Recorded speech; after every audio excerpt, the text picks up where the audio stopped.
എല്ലാവർക്കും പുതിയൊരു വീഡിയോയിലേക്ക് സ്വാഗതം. അപ്പോൾ ഇന്ന് നമ്മളെ സൈറ്റിൽ ഈ ഒരു ഹോളോ ബ്രിക്സിൻ്റെ കട്ടകളൊക്കെ അടുക്കി വെച്ചിട്ടുണ്ട്. അതായത് റീയൂസ് ചെയ്യാൻ വേണ്ടിയാണ് ഇതിങ്ങനെ അടുക്കി വെച്ചിരിക്കുന്നത്. അപ്പോൾ ഇവിടുന്ന് മുഴുവൻ കട്ടയും കൊണ്ടുപോയിട്ടാണ് അവിടെ അടുക്കി വെച്ചിരിക്കുന്നത്. നമ്മുടെ സൈറ്റിലുണ്ടായിരുന്ന വലിയ മരങ്ങളെല്ലാം അതിൻ്റെ കൊമ്പുകളൊക്കെ കട്ട് ചെയ്ത് ഇപ്പം മുഴുവനും ഒരു ബോൺസൈ പോലെ ഈ ഒരു രൂപത്തിലാക്കിയെടുത്തിട്ടുണ്ട്. എല്ലാ മരങ്ങളും നമ്മൾ ഈ ഒരു രൂപത്തിലാണ് ഇവിടെ ആക്കുന്നത്. ഇതിൻ്റെ താഴെയാണ് നമ്മൾ പേൾ ഗ്രാസാണ് വെക്കുന്നത്. മുഴുവൻ പേൾ ഗ്രാസാണ്.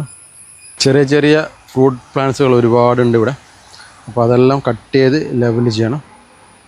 വലിയ മരങ്ങളൊക്കെ നമ്മൾ ഒരേ ഡിസൈനിലാണ് ചെയ്തിരിക്കുന്നത്. കാരണം ഇനിയിപ്പോൾ ഇതിനെ ഒന്ന് കട്ട് ചെയ്ത് റൗണ്ട് ചെയ്യാനുണ്ട്. തല പൊട്ടി നിൽക്കുന്ന 2-3 മരങ്ങളുണ്ടായിരുന്നു. അപ്പോൾ അതിൻ്റെയൊക്കെ കൊമ്പ് മുഴുവനും താഴെ ഇറക്കി.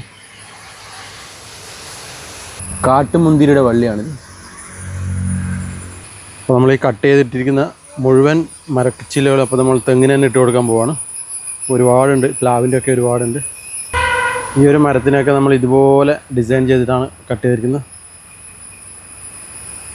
ഈ ഭാഗത്ത് ഒരുപാട് വാഴകളുണ്ട്, എല്ലാം നമ്മൾ വെട്ടിയെടുത്ത് മാറ്റിയിട്ടുണ്ട്. അപ്പോൾ ഇതാണ് നമ്മുടെ ഇന്നത്തെ സൈറ്റിലെ വിശേഷം. അപ്പോൾ ഇന്നത്തെ വീഡിയോ നിങ്ങൾക്ക് ഇഷ്ടമായെങ്കിൽ ലൈക്ക് ചെയ്യുക, ഷെയർ ചെയ്യുക, സബ്സ്ക്രൈബ് ചെയ്യുക. അപ്പോൾ മറ്റൊരു വീഡിയോ ആയിട്ട് വരുന്നവരേക്കും ബൈ.